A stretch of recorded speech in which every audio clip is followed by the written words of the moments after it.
nonton YouTube dan lain sebagainya. Jadi ada waktu-waktu yang kita pilah-pilah supaya efektif.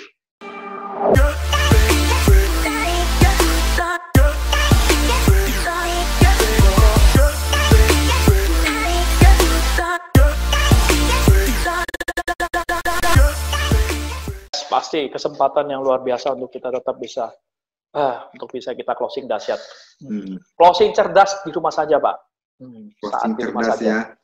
Pak, kan di rumah saja ya. Ya, Bapak kan tahu nih bahwa di bulan Maret, mungkin awal Maret ya, pemerintah udah mengumumkan work from home, terus beberapa orang worry atau takut atau parno dengan tertularnya COVID Corona ini. Di Century 21 Metro Group sendiri penjualannya gimana tuh Pak? Apakah di primary tetap jalan atau yang di secondary-nya malah lebih meningkat strateginya supaya dua primary dan secondary ini jalan seperti apa nih yang strategi? Sharing lah di sini Pak Yohan. Ya, oke. Kalau kami sih memang primary jalan, cuma memang nggak sebanyak secondary. Tetap di kami secondary Pak yang menjadi fundamental kami, dan kebetulan memang kalau secondary beberapa hari ini closing memang banyakkan lebih ke sewa. Kalau jual beli ada, kayak tadi hari ini jual beli 1, sewanya 2. Ya tetap perbandingan sewa lebih banyak karena memang kondisi sekarang ini untuk KPR memang orang lagi worry ya, khususnya KPR ini bank lagi selektif sekali kan kalau untuk end user yang KPR, karena kita lihat beberapa bank juga lagi selektif karena melihat kondisi perusahaan, khususnya yang swasta ya. Kalau BUMN mereka oke-oke aja, aman. Tapi kalau yang swasta ini, karyawan swasta ini, kita kan akan lihat perusahaannya itu sejauh mana dampaknya terhadap COVID-19 ini, apakah mereka bisa survive atau berkembang atau gimana. Nah itu yang mungkin bank agak selektif dengan karyawan-karyawan yang swasta khususnya, melihat dari perusahaannya itu sendiri. Nah kita lihat kondisi KPR ini memang sangat kita harus lebih hati-hati karena juga perjanjiannya udah pasti PPN tutup, lalu KJP Presel tutup, dan juga kantor pajak tutup yang kemungkinan katanya fase pertama tanggal 4 April, fase kedua mungkinan 14 April katanya diperpanjang. Kalau diperpanjang udah pasti kita harus tunggu waktunya kan 30 hari kerja setelah fase kedua. Nah inilah yang memang kita harus tanya sama owner sama buyer, apakah mau nggak nunggu seperti itu.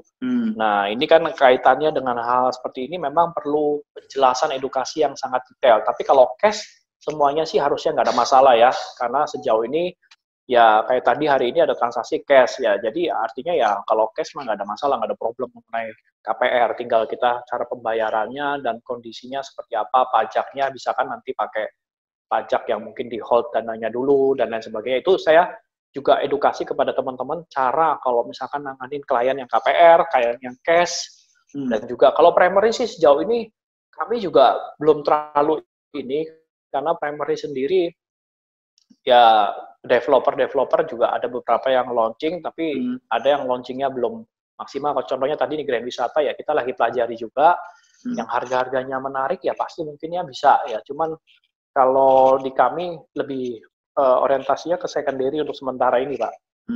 Lebih ke secondary ya. Tadi Bapak bicara kan secondary itu ada yang KPR, kalau KPR kan mungkin tertahan karena adanya kebijakan pemerintah ya, beberapa instansi tutup. Nah kalau yang cash ini kan setahu saya kalau cash itu kan harus bayar pajak dan cek sertifikat di BPN oleh notaris. Nah, notaris-notarisnya di wilayah Bapak nih, terutama di Harapan Indah Bekasi, apakah mereka buka? Terus untuk cek sertifikat seperti apa tuh Pak untuk menanggulangi hal tersebut nih di Bapak seperti apa tuh? Ya, oke. Ya, kalau kemarin sih setelah discuss beberapa bank, kalau cash itu kalau sama notaris juga kita bisa pakai ini Pak, salah satunya cek online ya, melalui ini ada notaris yang mau, ada notaris yang memang belum mau. Kalau notaris sendiri memang ada yang takut keluar, ada yang oke. Ya kita cari yang oke dulu, lalu kedua untuk dana pajak ini mereka bisa pakai untuk angka transaksi atau hold dana lah. Bisa angka berapa, 7 juta atau angka berapa, terserah, sepakatan. Nanti kalau lebih kan kembalikan, kalau kurang ditambahkan. Nah itu aja, paling kan hold dana, tapi kita bisa langsung lakukan kayak PPJB atau AJB sementara gitu kan. Kalau cash ya, memang lebih gampangnya seperti itu. Yang penting memang bisa pakai patokan angka transaksi atau hold dana untuk pajaknya, ya sebelum validasi sambil nunggu validasi. Ya, tapi yang kedua ya itu kalau cek BPN katanya masih bisa online. Ya ada yang mau, ada yang nggak mau notarisnya. Tapi kalau notaris yang udah percaya, kenal, biasanya pakai cek aja oke sih.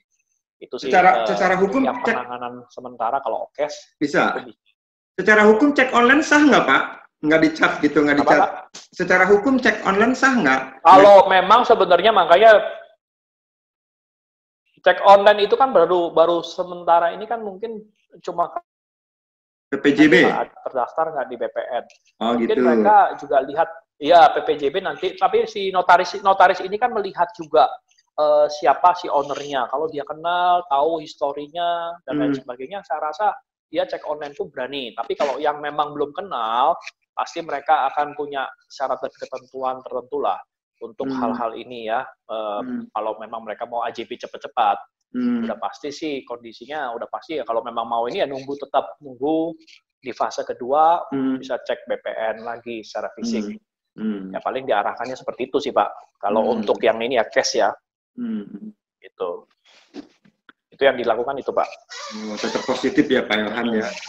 Dengan kondisi oh ya pasti dong, kita harus pasti lihat kondisi seperti ini. Ya saya melihatnya banyak hal yang perlu kita lakukan, apalagi kita melihat jangan sampai kita follower ataupun jadi orang yang mediocre yang berpikir ya sama kayak mereka semuanya relaksasi ataupun slow down aja lah. Ya jangan ikut-ikutan. Saya percaya justru di sini tetap demand masih ada. Saya lihat demand masih ada. Nah, demand yang ada ini kita bisa tetap maksimalkan. Ya, justru dengan banyaknya agent-agent yang mungkin malah melihat bahwa hal ini, situasi ini untuk mereka rileks, santai, dan mereka nggak lakukan apa-apa, berpikir bahwa nggak mungkin ada buyer dan sebagainya, itu yang salah menurut saya. Karena di tengah kondisi seperti ini selalu ada peluang.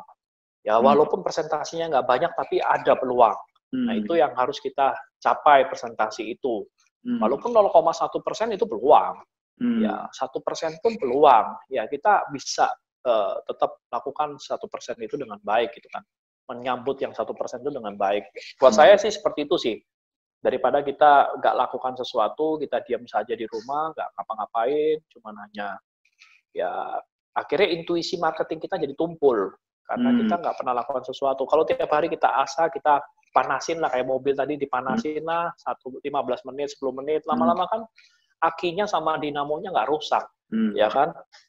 Jadi waktu nanti kondisinya sudah pulih, tinggal kita starter aja nyala lagi cepet gitu kan? Nggak perlu kita harus ganti aki dulu, ganti ini, banyak bener-benerin, nah jadi lama, kita ketinggalan. Nah itu yang saya sarankan, mungkin lebih ke teman-teman untuk kita tetap panasin diri kita gitu kan, starter diri kita gitu kan. Gitu Pak Margo. Thank you Pak Yohan. Jadi semangat ya dengar Bapak ngomong ya. Mudah-mudahan ntar video ini saya share di YouTube ya Pak ya. Bagi para broker ini, buat para agent yang sekarang lagi dengerin atau mau kasih masukan silakan kasih komen di bawah. Semoga apa yang disampaikan 3 tips tadi dari Pak Yohan ini merupakan opportunity, ini merupakan peluang, mudah-mudahan bisa ditangkap buat teman-teman. Karena darah kita adalah darah jualan. Kalau kita nggak jualan, sudah tidak ada uang kan, tidak bisa operasional, tidak jalan. Makanya tetap dalam situasi apapun, jualan tetap harus jalan dengan cara apapun. Pokoknya bisa diakalin lah, selama itu memang jalurnya secara teknis antara pihak pertama dan pihak kedua setuju, betul ya Pak Yohan ya? Ya, ada komunikasi, itu semuanya bisa kok. Oke.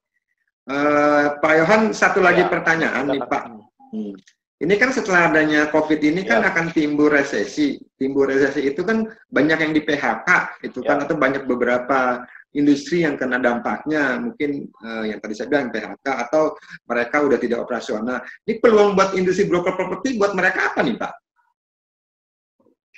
Ya inilah Pak, ya ini yang saya bilang, ini peluang juga. Ya, yang tadi bilang C21 vs C19 ini peluang untuk kita membuka lapangan kerja. Artinya di sini mungkin teman-teman yang sedang ngalamin PHK, tadi pagi juga saya di WhatsApp, ada nggak lowongan pekerjaan buat saya? Saya bilang, oke, silahkan masuk ke freelance. Kami ada untuk jadi agent broker properti, untuk mengisi kekosongan dengan belajar, dan juga menjual properti, karena properti adalah barang kebutuhan, semua orang tetap butuh. Ya, pengalaman kita, mau kondisi kerusuhan, mau kondisi resesi, dan lain sebagainya, ini nama kebutuhan nggak bisa ditunda, minimal sewa lah. Ya, ataupun jual beli itu kan pasti, karena ini barang kebutuhan. Kayak kemarin kami tetap ada transaksi, karena ya barang kebutuhan, karena dia jual rumahnya, dia harus beli rumahnya dekat orang tuanya, ya nggak bisa ditunda, nggak mungkin karena COVID dan lain sebagainya, ya mereka tetap cari rumah. Ya, jadi banyak orang yang punya alasan-alasan tetap melihat bahwa ini tetap adalah kebutuhan. Nah, inilah kesempatan ya buat teman-teman, mungkin mereka-mereka yang merasa sudah belum ada kondisi pekerjaan, baru di PHK dan lain sebagainya, ayo mari bergabung bersama kami, Century 21 Metro Group, ataupun Century 21 yang lainnya, yang di dekat dengan lokasi Anda, ya silakan untuk bergabung dan menjadi broker profesional, broker properti yang profesional, sehingga kita bisa menjual. Apalagi di sini tidak perlu Anda lakukan dengan modal yang besar, misalkan Anda harus nyewa ruko, Anda harus beli stok barang dan lain sebagainya. Anda cuma hanya stok ilmu aja, ya. Anda hanya perlu belajar, dan terus saya percaya setiap orang pasti bisa punya intuisi, punya darah marketing ya untuk menyampaikan. Minimal kita melalui komunitas-komunitas kita bisa pasarkan primary, secondary, dan bergabung di kita untuk bisa jualan banyak ya, karena ini barang kebutuhan. Lagi-lagi kenapa saya percaya bahwa properti ini nggak terlalu berdampak banyak, karena selama itu barang kebutuhan, saya percaya itu nggak bisa digantikan ataupun ditunda ya. Itu menurut saya sandang pangan papan itu adalah satu kebutuhan primer yang semua orang pasti butuh. Nah, bisnis-bisnis seperti ini biasanya tetap jalan kalau di kondisi-kondisi apapun ya. Dia lebih kebal, apalagi secondary market. Setahu saya ini properti secondary ini paling kebal dengan situasi iklim apapun juga, karena ini barang kebutuhan end user, karena segmennya adalah end user, bukan investor ataupun spekulan.